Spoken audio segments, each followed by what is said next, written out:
For this panel, we are inviting President Killeen and President Jones back to the dais. In addition, we're joined by Rafael L, who is the K. Harrison Brown Family Chair and Regents Professor at the Georgia Institute of Technology. For more than 3 decades, he was a professor at MIT, where he also served as chair of the faculty. He's an elected member of the National Academy of Engineering and a leading voice on institutional partnership and research leadership. Shirley Malcom is a senior advisor and director of Sea Change at the American Association for the Advancement of Science. She has spent more than 45 years working to improve access to education and careers in STEM, and has served on the National Science Board and received the Public Welfare Medal of the National Academy of Sciences. And Joe White is President Emeritus of the University of Illinois System and Dean Emeritus of the Ross School of Business at the University of Michigan.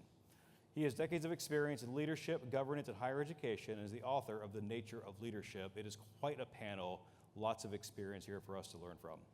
Rafael is going to lead the conversation, and during it, I encourage you to write your questions down on those note cards on your table.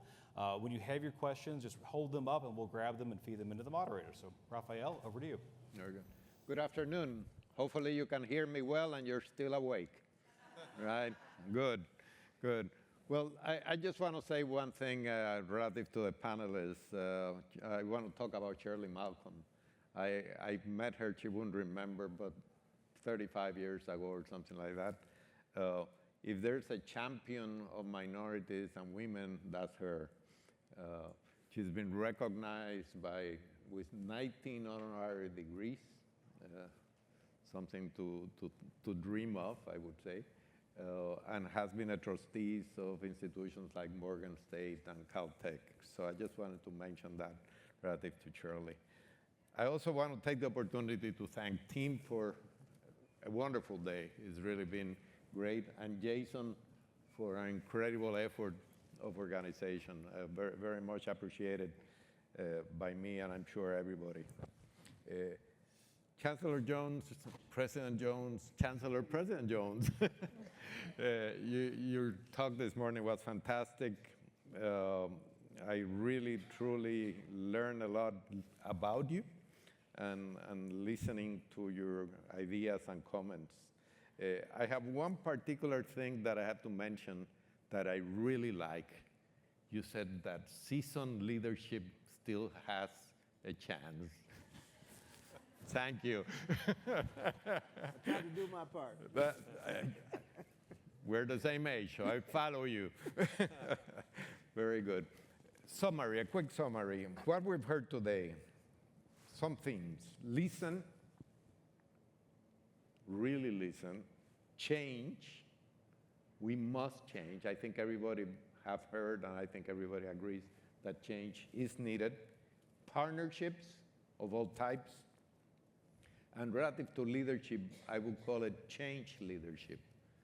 How to make a type of leadership that can oversee what is going to be required.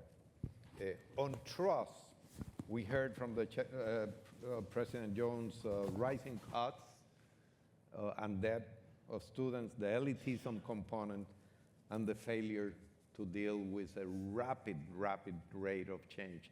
I happen to think that's the #1 factor. So let me begin, and I'm going to ask that you keep your answers as short as possible, and we'll go through quickly.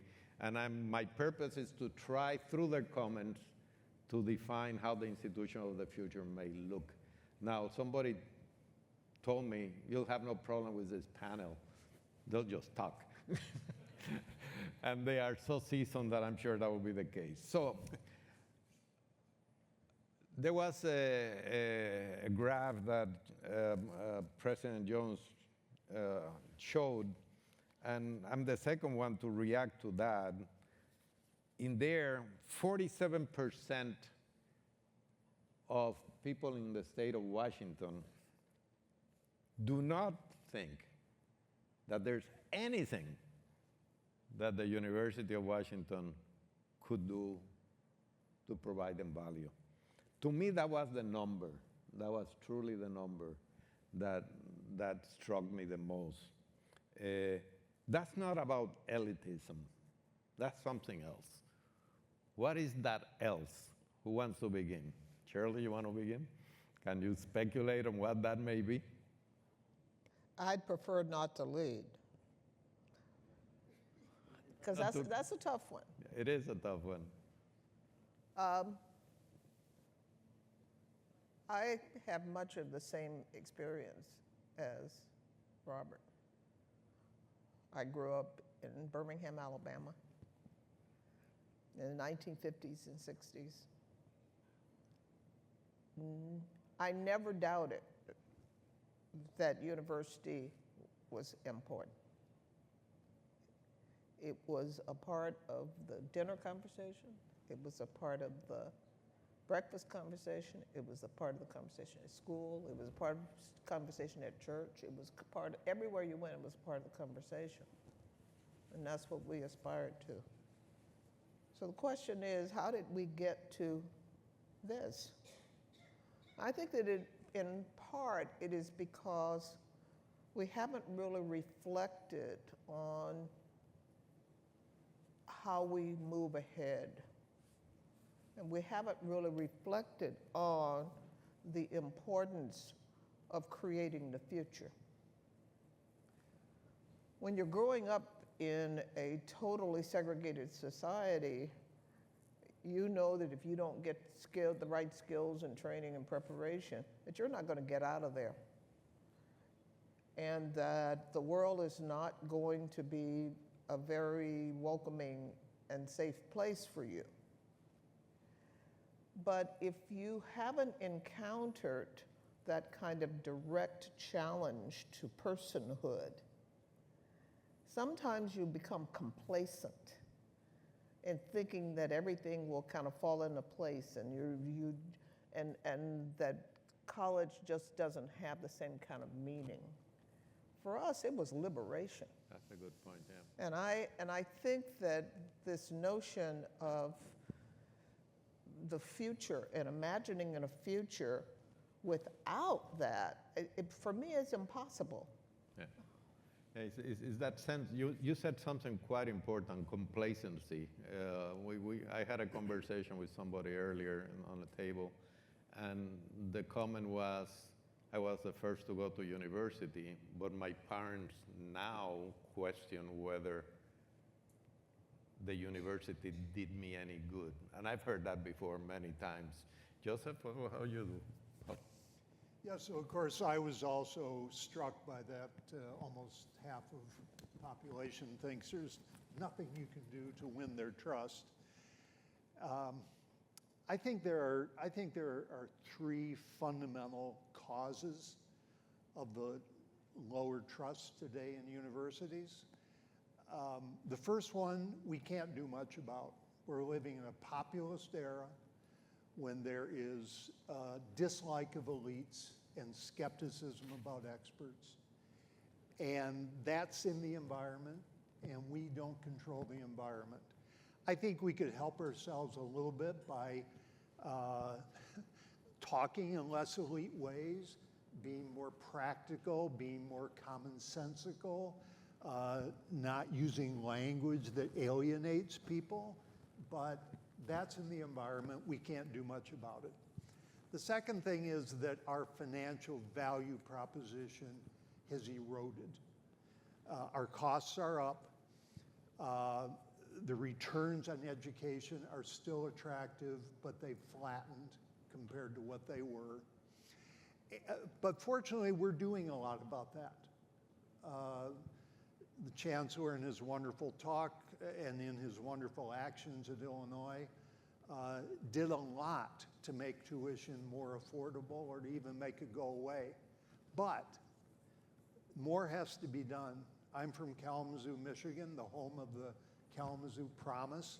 It was the first program in the country that offered free tuition to any child who graduated from the Kalamazoo Public Schools. I've been on the board of the Upjohn Institute that evaluates the Kalamazoo Promise. The persistency in college of Promise recipients has been disappointing. The dropout rate has been high. Why? Because if you come from a low-income family with no college background, all it takes is one mini crisis at home and you have to drop out of school. And so now, tuition does not get the job done. more has to be done. The final cause, in my view, of distrust is the most difficult to resolve, and I don't think we're even started. 70% of American adults are either politically conservative or moderate. Overall, 60% of university faculty are liberal or progressive. In the humanities and the liberal arts, it's over 90% in many cases. In elite universities like Harvard, 80% of the faculty are liberal or progressive. Many parents are terrified of sending their children to school where they will be politically indoctrinated in beliefs those parents don't share. When I think about the future, this is my final point. You said you were going to ask us what's the university of the future going to look like. I would like to see a university in which there is much more intellectual diversity, less monoculture, particularly in certain parts of the university which are overwhelmingly liberal and progressive. And a question I would ask is this: is anybody in the university prepared to bring the same passion to creating intellectual diversity that we have brought to DEI and racial and ethnic and sexual preference diversity? I don't see it. It's very difficult because this goes to the heart of academic freedom. People are entitled to their views, but unfortunately, people like to be surrounded by like-minded people, and that includes academics. So I'm concerned. That's my answer. Chancellor? Well, let me, thank you.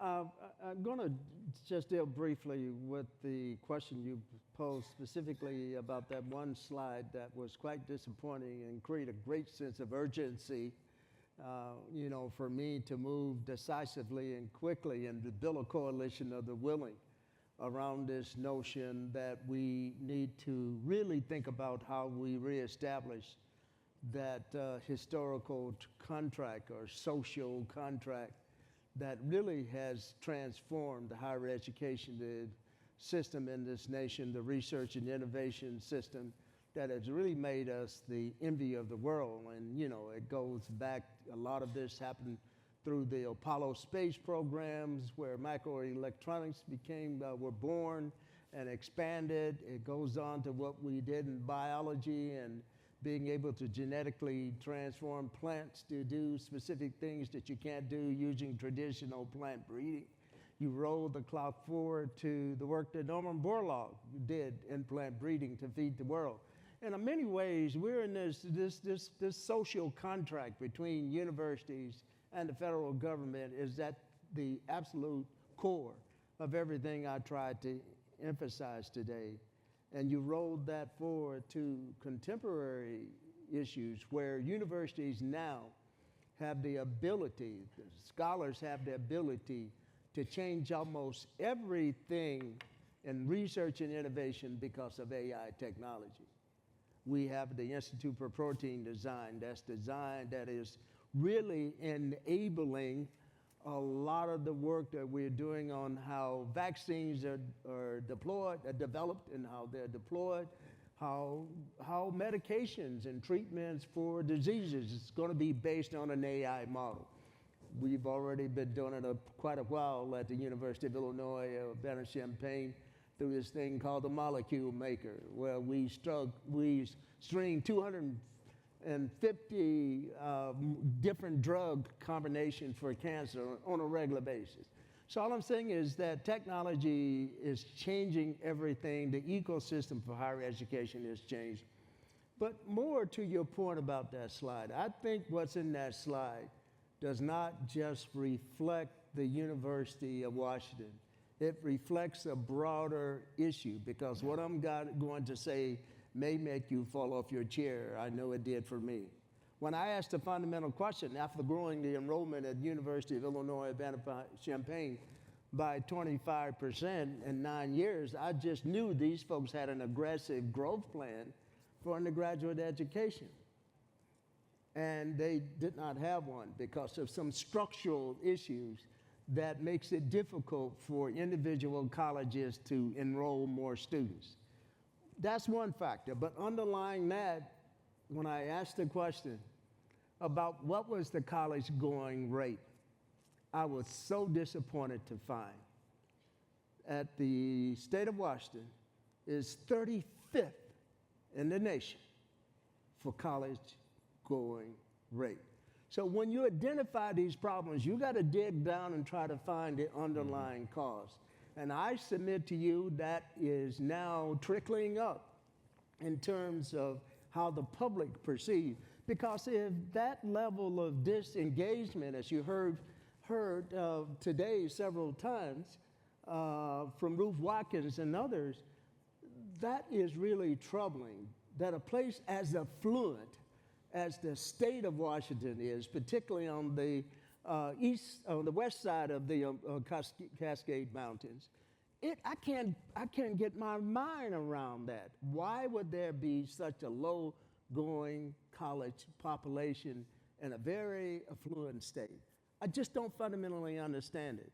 I have the pleasure of coming into the leadership role of the coalition of these 6 public universities, and we're trying to develop a collective impact, to focus on that as the root cause for some of the other perspectives that are playing out because of political dynamics you were talking about, but also something is wrong that there is not a strong culture of going from high school to university. And when you look at the rest of the demographics for the state, the two just don't add up. And I don't have an answer for why, but I'm spending a lot of time trying to figure it out. Tim, but before that, just to put it in your heads, part of the way I phrased the question was that in many families, the culture was there. Yeah. And then it has disappeared. The same people, and that's an interesting phenomenon. Go ahead, Tim. Well, I'm on now. First thing I wanted to say is what a panel. I mean, I feel like I've got a series of mentors on this that literally, metaphorically, giants of higher education. I include our moderator here, who we use, at every occasion. And Shirley, we've kind of occupied your time in every job I've ever had since I was about 15. So thank you for your leadership and so forth. So I hope you feel the same privilege that I feel about being able to have, experience. And Robert, your presentation. She's having trouble hearing you. I think some of the audience may as well. Can you hear me? Can't hear him that well. Yeah. You can hear me okay? And Robert, your presentation was great, I think, and we've captured it. So I'm going to actually study it, issues like the social license and the radical collaboration and the future-ready graduates and the time to degree and the debt-free blah, blah, blah, blah, blah. All great stuff. And I think what was done, and I'm pretty buoyed up by this whole conversation rather than weighed down by the graph, because I think we've got the game plan and we've got the path forward and we have the responsibility and the agency in our system, and I'm talking about system writ large, not just the U of I, to actually make major contributions in resetting the whole relationship with the public in ways that are wholesome and appropriate for our times. And I think we've got some roadmap here to do that. And I think it does involve the cost issue.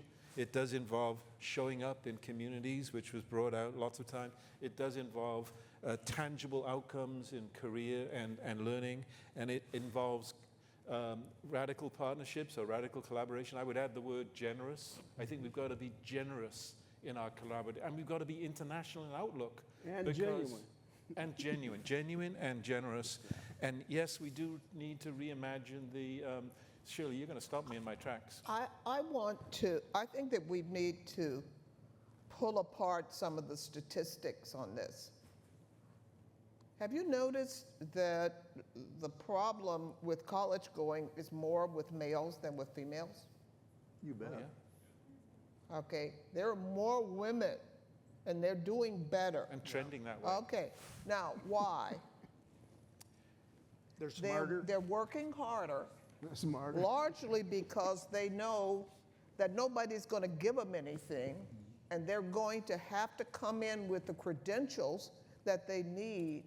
Sometimes it's about the fields that they're choosing, which require the education. We haven't yet talked about the kind of STEM-based economy in ways that go all the way through from manufacturing all the way up to PhD level research. We haven't talked about the fact, for example, that trust in all institutions is bottomed out. Yep. And that science is actually quite high compared to religion, the Congress, the courts, journalism. Higher ed hasn't been doing as well as science separately, but it's not doing as badly as the Congress, the church, etc. So I think that we can begin to get some hints at where our challenges are. Affordability is less of a challenge than our narrative about cost, okay? And I chair the Finance and Facilities Committee of the Board of Regents at Morgan State. So I know about those costs, and I understand what goes into them. And one of the things that I see is that yes, and you mentioned this, you have a sticker price, but virtually nobody pays it, okay? But what comes out is the sticker price, not the discount, not the, if you're at this level and there were this many kids in the family, this is how much you end up paying versus what the sticker price is. I think that we've got to get a lot more nuanced in the way that we characterize the business we're in, how much it actually costs, who is not there and who is there, and why might they be there. And I do think that we need more nuanced data to really begin to understand which things may need to be changed and which things may not need to be changed, but where the narrative around those things need to be changed. You want go ahead. Just to finish up because I'm the optimist, right? And I'm just feeling optimistic about this whole conversation today. It's like, yes, there are problems. We've relayed them candidly with graphs and everything else. The trust currency thing is a problem. We need to assess that. We need to address that set of problems and reclaim the narrative. Many people pointed that out in a way that shows public good flowing authentically, generously, in a collaborative spirit, solving problems in society, building up people, elevating the youth. And the youth of this country and the world is rather dismayed right now because they feel so we are the antidote to all of that stuff. We being higher education is really the antidote to everything that ails society. I keep often coming back to a quote by Martin Luther King where he talks about intellect and character building is the key thing, right? That higher education. But then he went on to say, if done improperly, it will lead to illogical propagandists consumed by immoral purposes. That for me was a shot across the bow. We've got to do this well. I think that's the bottom line. Mm-hmm. We can't do it improperly because it'll lead to, we can't do it in a way that is dismissive of the public. We can't do it in a way that's elitist and sounds like, we can't brag about 8% acceptance rates. I don't think that's a braggable thing, right? We've got to actually open our doors wide and let everybody in and provide opportunities for all. And we've got to be seen to be doing that and walking that walk. And so that's the path that we need to be on as an overall enterprise. And I think the elements we saw today put us on that path. And some of your earlier provocation, puts us on that path. Open your doors even wider to make sure that nobody gets left behind, certainly not populations that have historically been deprived. So how do we do that? How do we actually, not just reclaiming the narrative, but actually walk a walk that is actually fundamentally good for society at scale with generosity, with enterprise. And yes, we can brag about the technology, but not just the technology. And in fact, there's one thing that was missing today, and I'll stop talking in a second, I promise, Rafael. Humanities needs to take center stage right now. We talk about technologists, engineering, molecule making. We talk about cost and business jobs and so forth. We need the joy of the human experience to be re-centralized in this future. And that's why public institutions which are comprehensive, research-based like ours have a special role, because we've actually got to reinstate, the humanities can't be peripheral to all of this. It's about the human experience. Let's celebrate the human experience and the uplift and the human capital of the youth, and do that consciously and intentionally, and not just get into like a straw that's just chasing the resources and preserving the resources, et cetera. And I think we will, and there are some other quotes that come to mind as well. That's the call to arms that I'm hearing today. But I think it's an optimistic worldview, because all of these experts have pieces of advice, and Robert's set of advice is a roadmap for how we should go about doing it. I share your optimism on that. I'm going to take the prerogative of the chair of the panel. I actually, like Shirley, believe that this number is being exaggerated in the conversation. The trust in academia is higher than many of the organizations, as you well stated. So all that to me says that the problem is a narrative that we do not necessarily control, and it's a narrative that is impacting all sorts of other organizations and institutions. And why is that narrative is beyond us? If I may, Joe, I disagree with you. I fully disagree with you. I agree with your characterization of institutions, but I disagree with the concept that we can equate the diversity of thinking to DEI. I just can't see that. I would not buy that. And we can go on afterwards if you want, but I really, truly think that's the wrong analogy. But I want to go into... I like disagreements. We Yeah. need more, we need more disagreement. And I fully agree that we need more disagreement. Let's disagree. So Yeah, that's... I mean, I am ready to disagree. Yeah. And one of the things that I said to all of you is that I am higher education's greatest fan, and I am one of higher education's greatest critics. And the reason, and I can tell you why I am critical, and I can tell you why I am a supporter. It provides doors, opportunities, pathways to the future for all of us. It opens up our minds. It doesn't just give us jobs, but it gives us a life worth living. Yeah. Okay. But that in fact that it has become, in some cases, just much too detached from the community.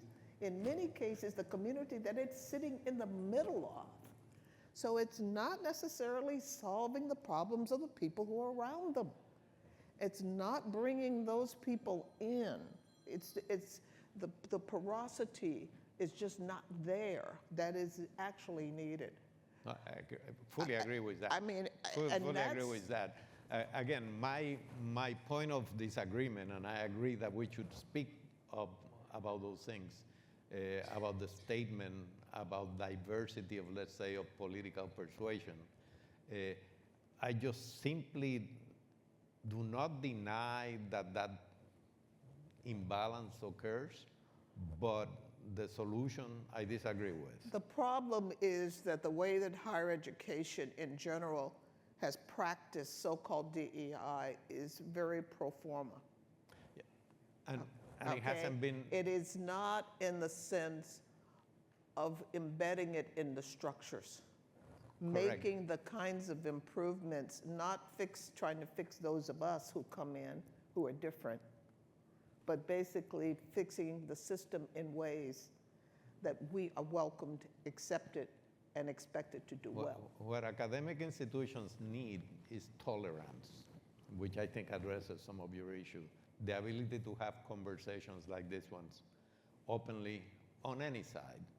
And related to that, I wanted to ask you, because you're in a unique position, and it hasn't come up yet, to talk about this.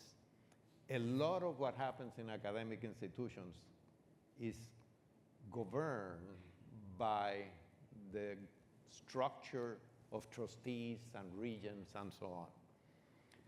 Who and how do you keep those people engaged in understanding these problems?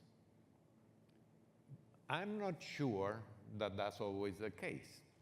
So I like to hear how you as leaders deal with your governance structures, your trustees, your regents, and how do you talk to them to inform them of the concerns that you have, that we have in here, and we're discussing in here. You want to? Well, I think it brought out listening skills are really important.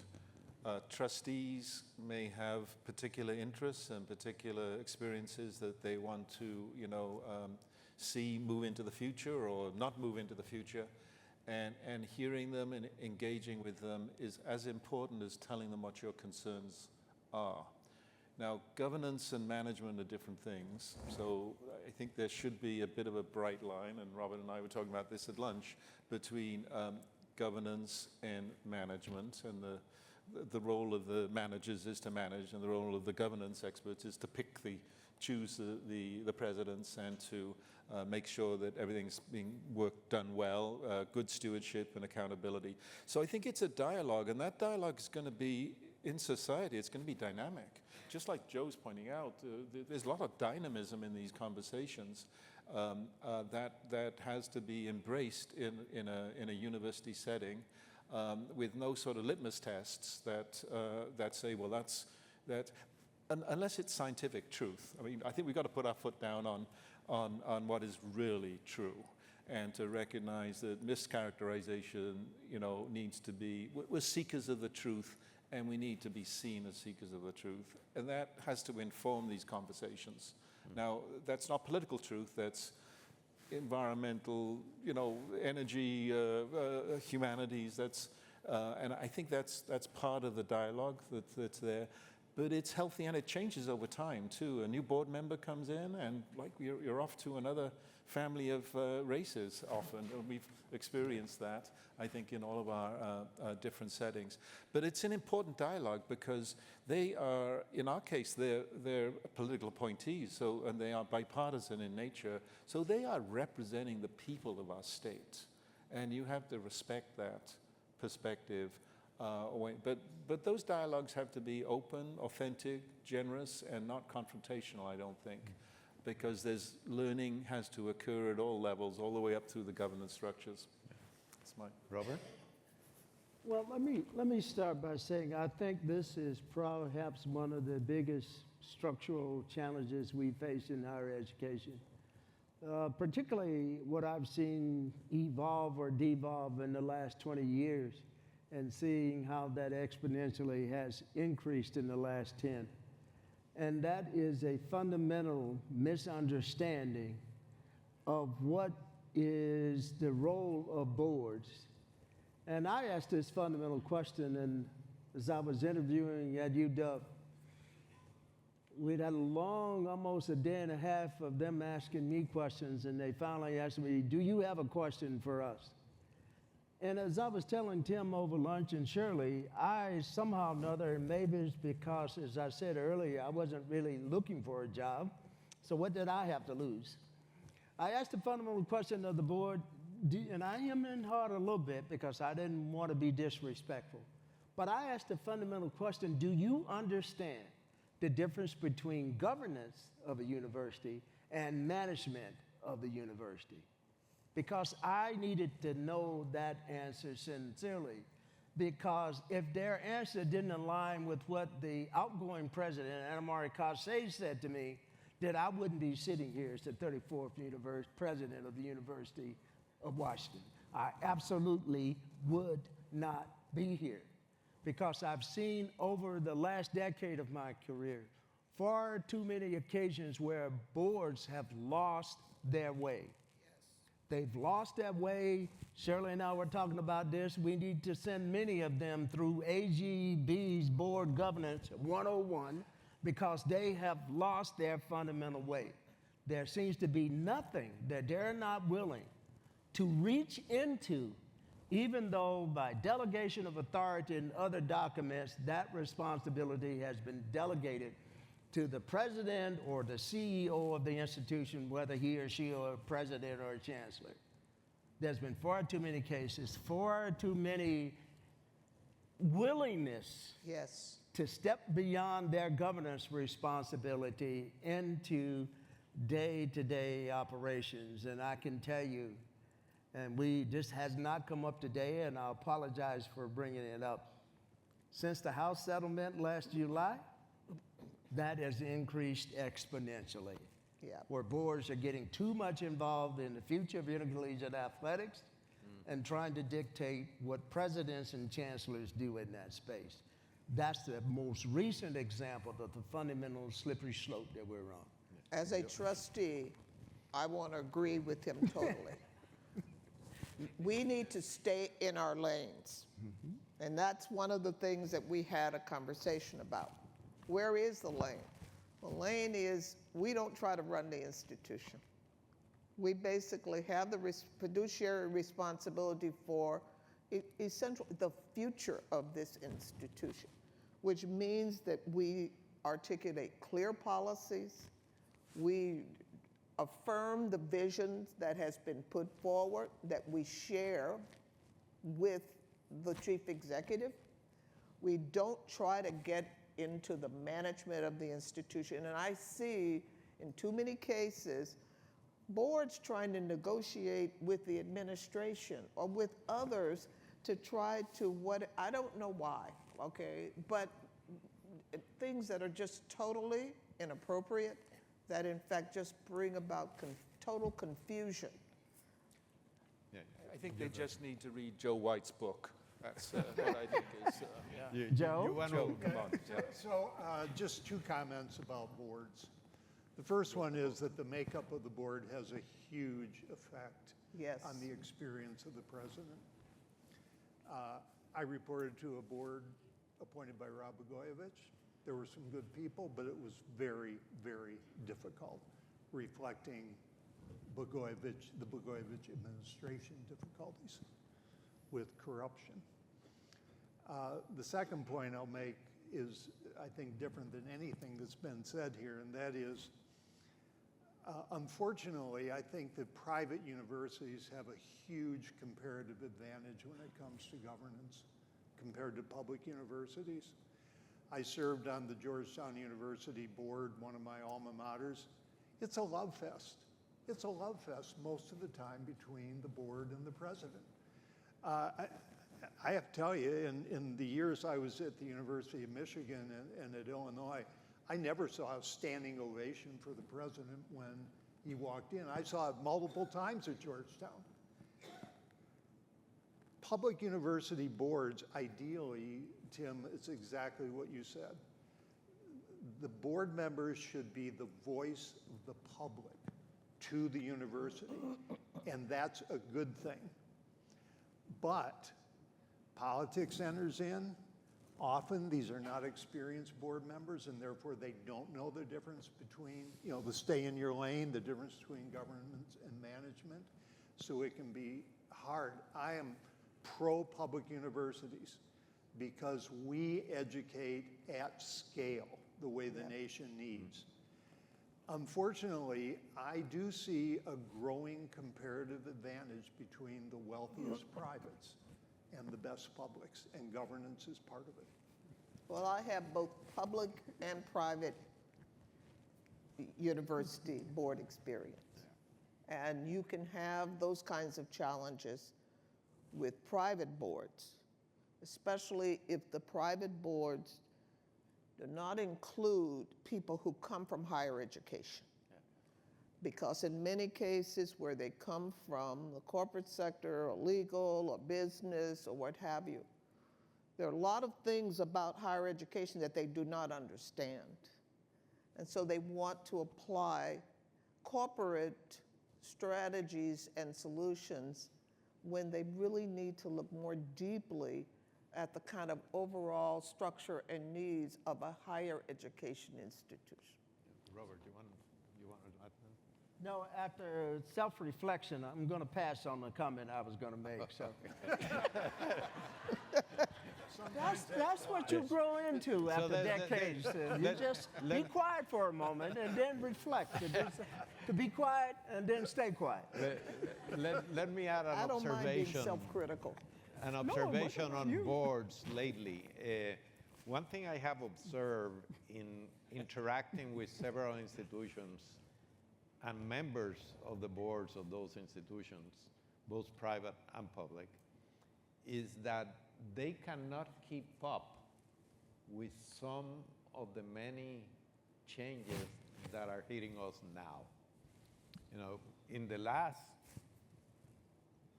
9, 12 months, we've seen such a barrage of approaches and changes and requests and demands, and many of the board members, well-intentioned, they have other jobs, and they cannot keep up, even though some of the situations require their input. For example, the case of the famous compact that was presented by the Trump administration to 12 institutions. That requires board approval or disapproval. Many of the board members that I interacted with simply will not inform until the very last minute. They were not on top of it. And that is a very dangerous situation. And I don't know whether you've had the similar problem, but I think it's real. Yeah, but let me emphasize that the board responsibility from that so-called compact resided in the indisputable fact that it would have required us to abrogate our fiduciary responsibility to the institutions we lead. That's where the board That's has where the some board has say-so. some, And the compact would have absolutely right. The board had a right to weigh in on that. But also, I think it was a good example where I don't think in some cases where the board who'd entrusted us to make these kinds of decisions, and you clearly would not make them without talking to the board, but most institutions, even though there's a certain former president who wrote a piece that says we've got it all wrong, and he made the statement that somehow or another this compact was good for most of public education, but we would not admit it in public. Yeah. I don't know what universe that person has been living in the last decade, but it's not the orbit that I've been in. There was nothing about that compact that would have been good for higher education. Yeah, it's not over yet. I must admit, I got an interesting telephone conversation about that, but I'm going to, just like Robert did, I'm going to apply what I call the WAIT principle, W-A-I-T. Why am I talking? All right, very good. Maybe a smart decision. I like that one. Let me talk about another topic that we have not heard much of, and that is international engagements. For all my career, 50 years of it, the United States have been welcoming not only international people here, but we have been going out to effectively present to the world our way of thinking on education. A lot of that at the moment is either disappearing or under serious problems.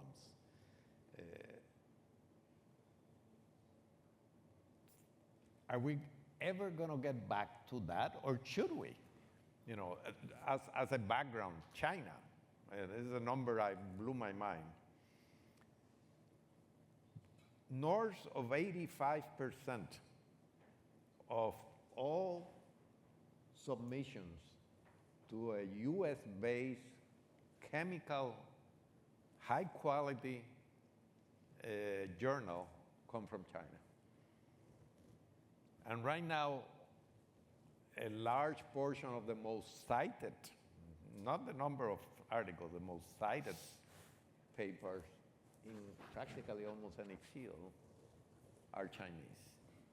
But we are not talking. Let me say this. I mentioned that I am an alum of his institution. When I left Birmingham, my world was black and white.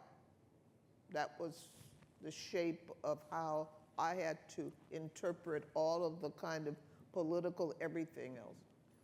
When I went to the University of Washington, I found the rest of the world. And that has totally changed, it totally changed my entire life in terms of understanding how much you gain from an international perspective. In the sciences, we know we operate in a global setting.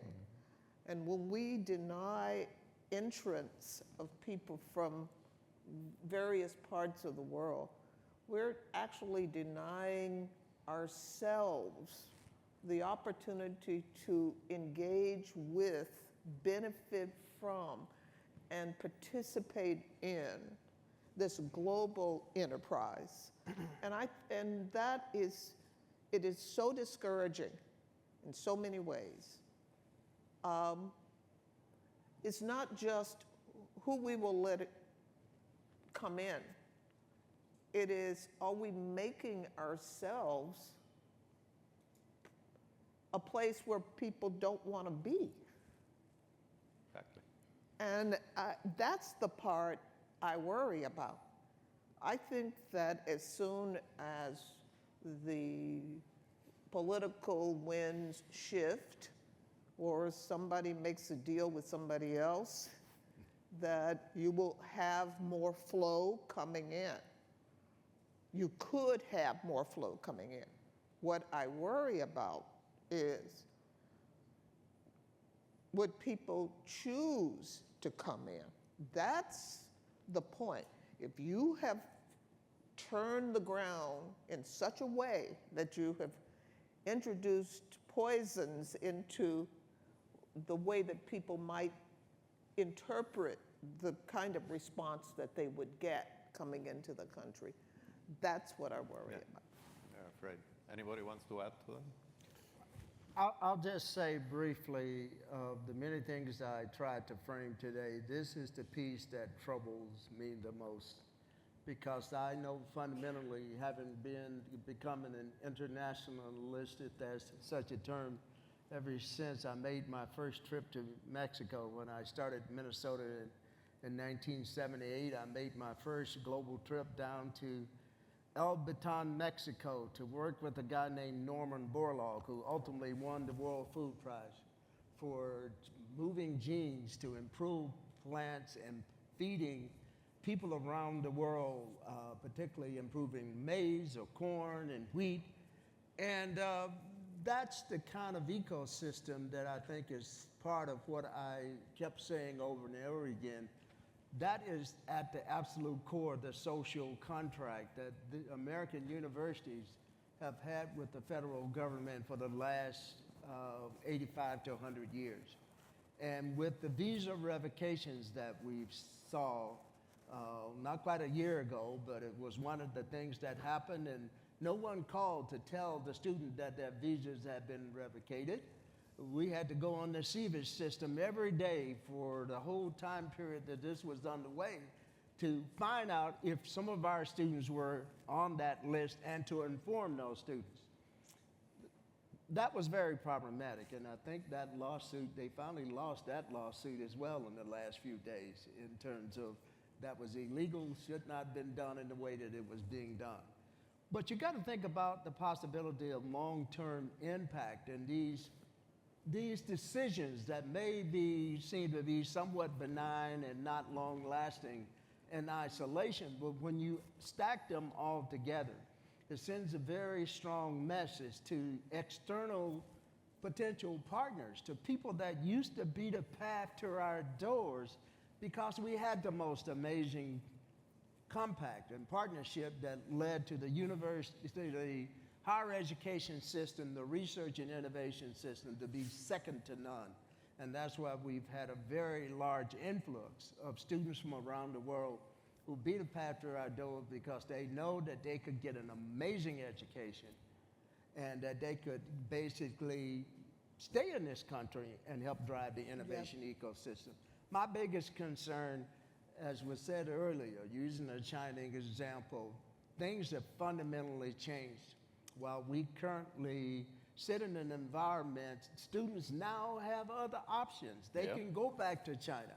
And I saw this happening over the last 25 years where there was a very active agenda to recruit the best and the brightest expats back to China because now, folks, they have state-of-the-art equipment and capability to do research and research and innovation at scale. I think that there's and I don't remember where I was. I'm part of so many conversations. But maybe it was at dinner last night. Someone alluded to maybe what we need to do is take the House and the Senate delegation, put them on. Who said that? Was that you, Rafael? Put them on a plane, huh? And send them for 48 hours. That's all you need to understand what a disservice it is to not be open to the best and the brightest in the world because we are losing at this moment that comparative advantage that we've had for up until the last 20, well, I would say maybe in the last 10 years or so. And if they could see firsthand where it's not just about stealing our intellectual property, it's about how they now have capacity. That was an old saying that I heard when I first went into science, that once China learned how to innovate, then it was going to be a fundamental game changer. And I will say to you, that's the point, that's the friction point that we have at this point. You know, yes, there's foreign influence and all kinds of things of that nature. But the main thing is they've grown capacity to innovate at scale. And that's what should keep all of us greatly concerned about how we are working against ourselves. While they're innovating, we're reducing the possibility for us to maintain that comparative advantage by allowing the best and the brightest to come to our universities to study and to stay in this country and continue to add to our economic vitality. Tim, go ahead. Just very quickly, you know, I'm an immigrant. I came to the country as an adult and put up my hand, and I forswore allegiance to foreign princes and potentates.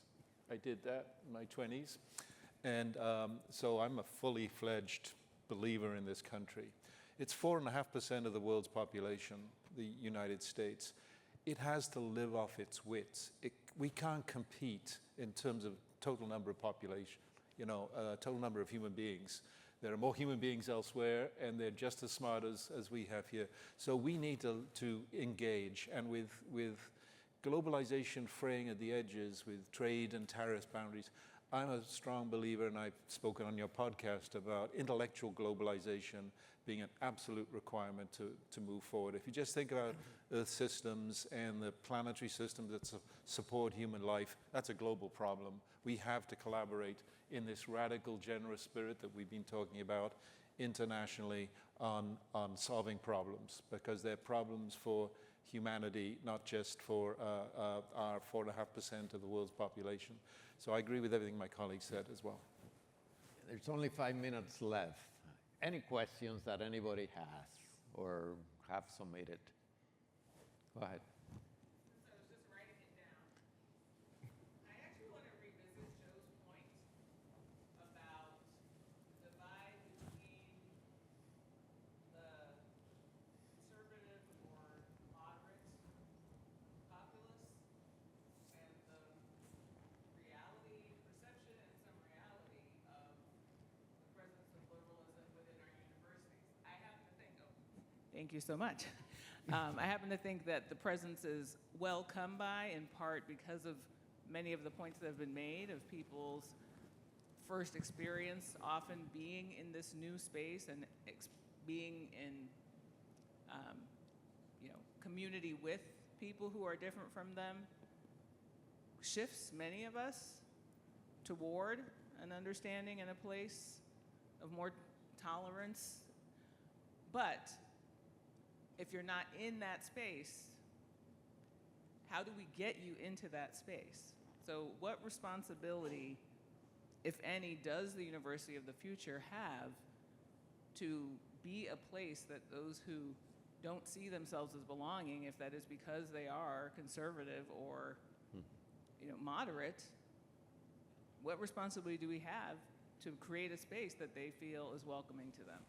Or do we have that, and then how do we do it? Yeah, somebody take that one? I'm listening to you guys who are in charge. Well, I do.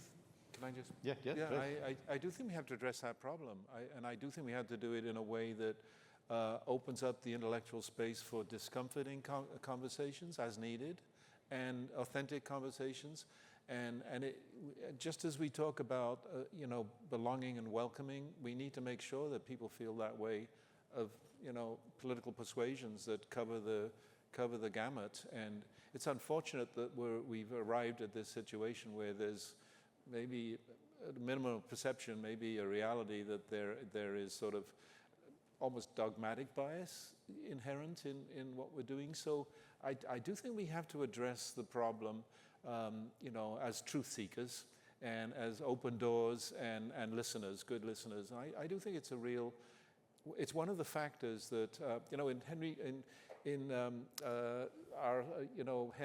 President Henry's materials that I read out earlier on, he ascribed the loss of public trust and confidence in the 1970s university at the overwhelming impact of campus demonstrations. Because we look back on that and say that was important for civil rights, et cetera, but the people of the time felt like that was something that was problematic. So I do think we need to address this straight on rather than by semaphore. Okay. If I can make one comment about it, I think this is a leadership issue, but interestingly, not particularly at the presidential or chancellor level. I think this is a leadership issue at the department level. The University of Illinois has a great history of Nobel Prizes, significantly in chemistry. Why?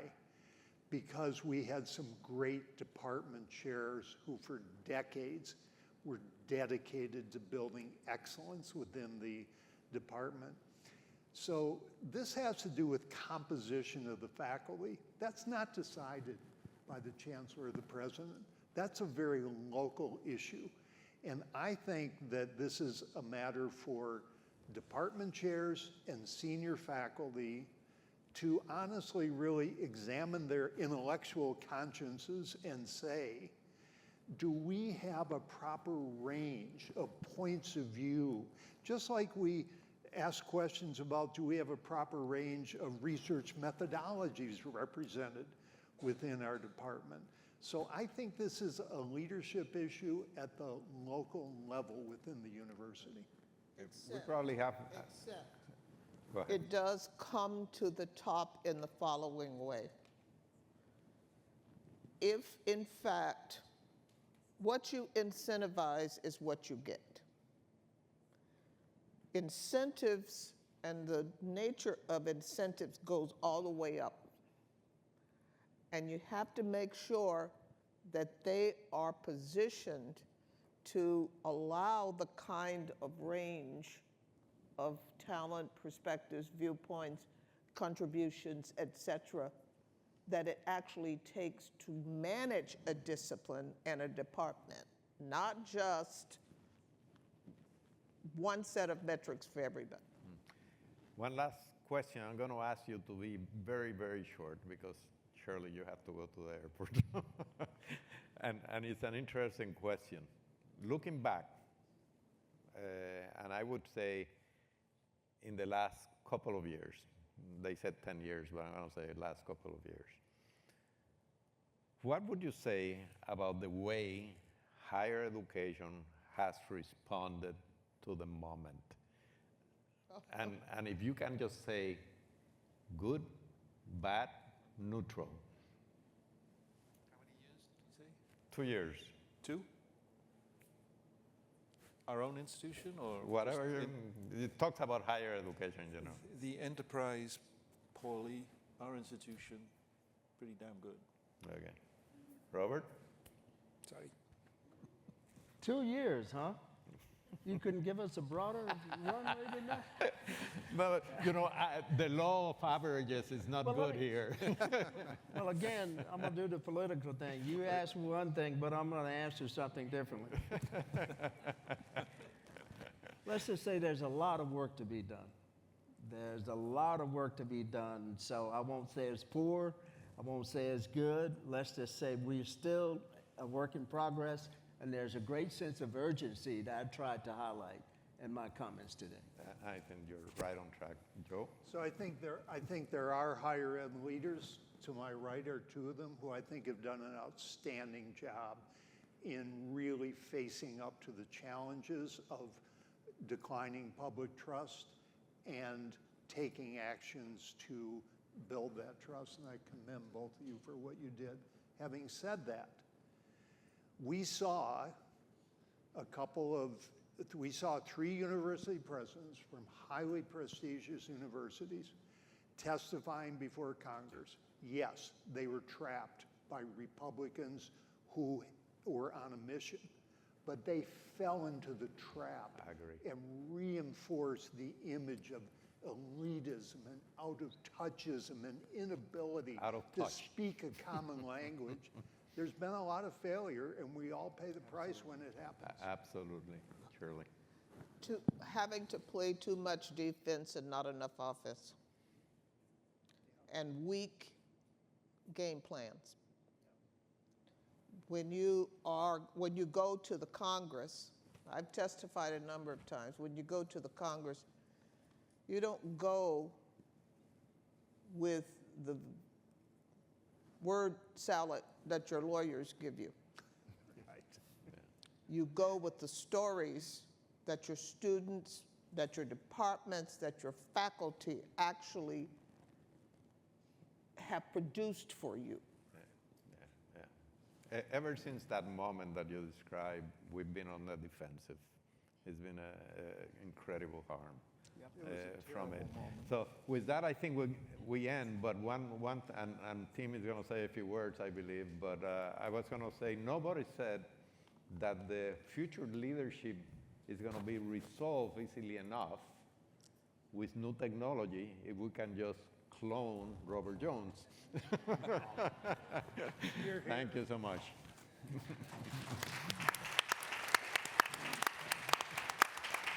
Shirley. All righty. So I've got some closing comments. Yeah. Yeah, so I just have some closing comments, which I've written up. Thank you all again. Robert, thank you so much for being our Henry lecturer of this and reestablishing this program. And Joe, Shirley, farewell, fare thee well. There you are. And, as always, Rafael, thank you for your provocative and helpful questions. So let me turn to the bottom line as I see it. How do we know if what we've done today is successful? And I'm going to turn here again to our namesake of the conference for guidance here. That is David Dodds Henry. He once wrote, "One may judge a university by its faculty, its research, or its students.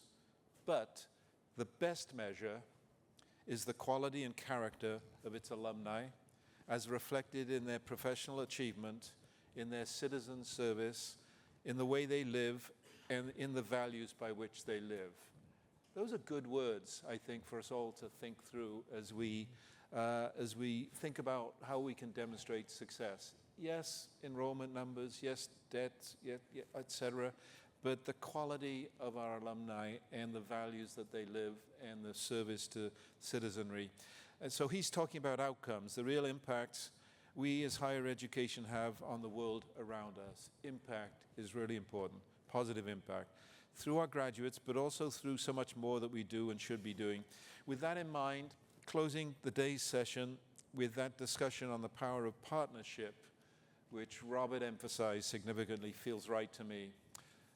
Higher education, as I said earlier, can be the antidote for so much, a real machine for solutions and the ideas that next generations are counting on us to develop and deliver. But we cannot achieve all that we must, and we are in a race that we have to win in this country at this time by going it alone. So what we've done here today at this relaunch of the David Dodds Henry Lecture is one small example of what we in higher ed can do, I believe. At the heart of higher education, what is it we do best? Well, we gather, as we've been gathering today, in groups, big and small, in classrooms and in conference halls. We have discussions, debates, and we have writings, and we seek the truth in all of these dimensions. And of course, it usually comes with food and lunch, and that's also good, a good thing. That probably helps those gatherings. But think of all the bright minds we've had today. The ideas that we've talked about, not just on the stage, but in the coffee rooms and in the lunch times. Think about the connections you've made and the seeds we've planted about, I think, a genuine, candid conversation about the future, not lilying the past, but recognizing that we've got challenges. But those challenges are not that dissimilar to challenges that were faced by the land grant movement and by, the 70s, as we've talked about it. So it's been 37 years, but when Donna Shalala was the chancellor of the University of Wisconsin, she was our Henry Dodds lecturer in 1989, and she made an impassioned plea of her own then that rings, for me, true today. She called for broad action, and by, I quote from her Henry's lecture, society's best and brightest in service. In service. That should be our focus, in service to all of society. So I'd say one modest measure of our success today will be the degree to which we act on the connections we've made here today and do so in service to the people who need us in society. And that is how we swing the pendulum back on public perception of higher ed and of our value, through service. And of course, this can be leavened by research and innovation and education and all those things, but essentially in a service mode for society. And it's how we play a leading role in building the sturdy, resilient, thriving society that all of us and our kids and now our grandkids will need, the generations that are counting on us, as Chancellor Isbell talked about being a good ancestor. I'll turn one last time to President Henry and let him leave us with a note of practical optimism. Common sense, really, as I read it, about the need for higher education in the world. He said, people respect and want trained professionals in business, medicine, teaching, and other professions, he wrote. The public wants the new ideas of research translated into technology and harnessed for the convenience and well-being of our community. So he said that, which is all about service. And I wanted to end with a quote that I love, and it's only 37 words, so don't worry about it. It's not long-winded, but it's Rabindranath Tagore, who was the first Nobel Peace Prize in Asia ever, and he had a connection to UIUC. His son was on faculty there for a little while. There's a house called Tagore House. And if you're not familiar with the word Tagore, think about Lincoln in Illinois, what it implies. Tagore in Bengal is like that level. He is like a renowned person. He was a poet, an agronomist, a professor. He launched universities, and he wrote beautifully. And here's the quote. And it's like, remember, it's poetry, and it's probably translated from Bengali, but here it is. I slept and dreamt that life was joy. I awoke and saw that life was service. I acted, and behold, service is joy. That, for me, is the whole land grant mission wrapped up into a short poem by Rabindranath Tagore. If service is joyous, we need the humanities in the core. So if we've got any humanists here, Your Honor, you're called into action here. This is not just about AI, not just about quantum, not just about fault-tolerant utility computers de-encrypting everything that's ever happened. This is about the joy of service, and the humanities needs to take center stage.